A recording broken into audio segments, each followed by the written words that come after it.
немен бірге тәтті десертке ұқсайтын бір сос жасаймын. В общем, бізге шетелдегі печенькалар керек. И бізге осындай сгущенка керек. И блендер қажет. Егер де блендер болмаса, оқтаумен естеңізге болады. Печеньелерімізді езіп аламыз. Мінекей достар, солай езілді. Енді осыны сызға саламыз.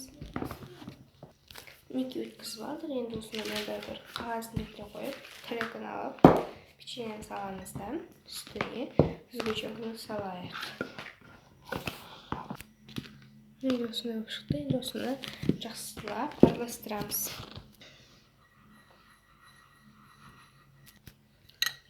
Осындай болды.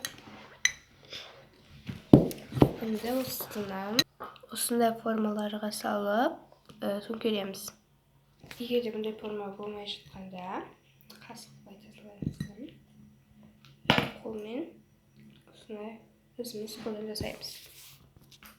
Осындай тәттілер болды. Бәріңізге сау болыңыздар.